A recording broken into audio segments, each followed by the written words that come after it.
Hello friends, in today's session we are going to discuss the case State of Bombay versus Mr. Kathi Kaloo.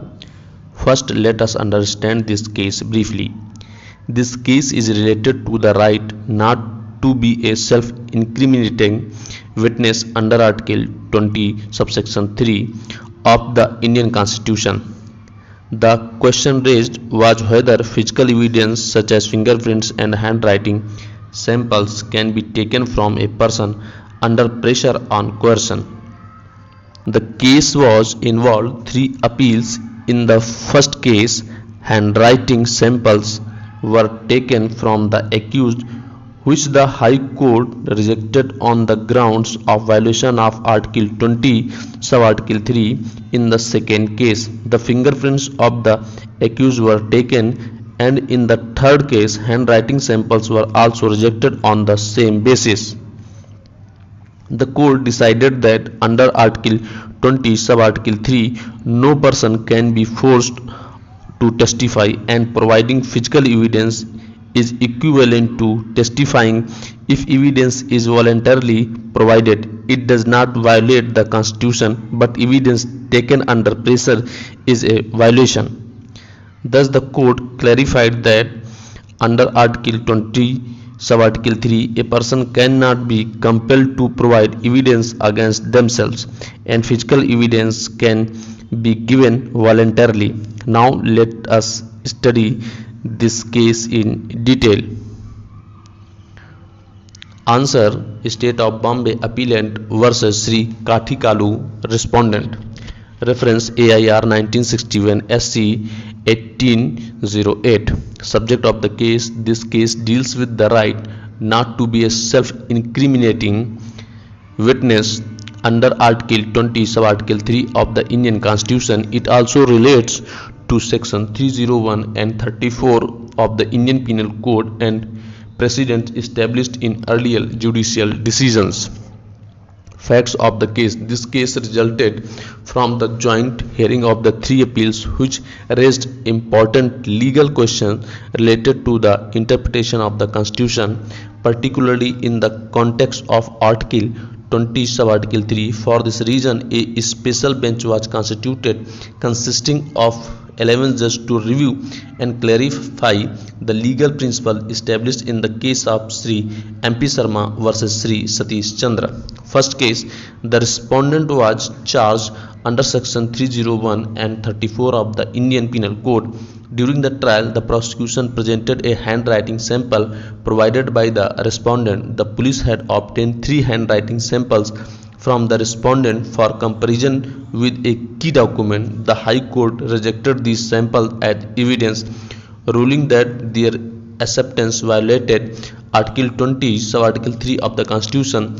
The State of Bombay appealed this decision. Second case: during a theft at a shop in Hisar, 4 guns were stolen. One the guns at a specific location. Based on this information, the police recovered the gun and presented it as evidence. The police also collected fingerprints from the accused. The High Court rejected these pieces of evidence, considering them in violation of Article 20, Sub-Article 3 of the Constitution. Third case: in a case related to the smuggling of banned opium, the police searched the region's house and found railway receipts with handwriting on the back. The police took handwriting samples from the respondent to compare with the handwriting on the receipt.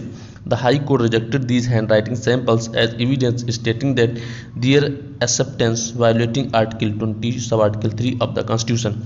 Issues before the court: the primary issue in this case was whether methods of gathering evidence such as collecting fingerprints, handwriting samples, or physical evidence are constitutionally valid, and whether obtaining information from an accused person under police custody as a witness violates Article 20, Sub-Article 3 of the Constitution. Court's analysis and decision: the court analyzed various perspectives and ultimately concluded that the term being a witness under Article 20, Sub-Article 3 is not limited to providing oral or written statements but also extends to providing physical evidence. The court held that if evidence is provided voluntarily, if it does not violate Article 20, sub-Article 3. However, if physical evidence is extracted under coercion or duress, it violates the constitutional rights under Article 20, sub-Article 3. Legal principles propounded. The court propounded the following legal principle in this case. First, under Article 20, sub-Article 3, a person cannot be compelled to be a witness, which also includes not being compelled to provide physical evidence.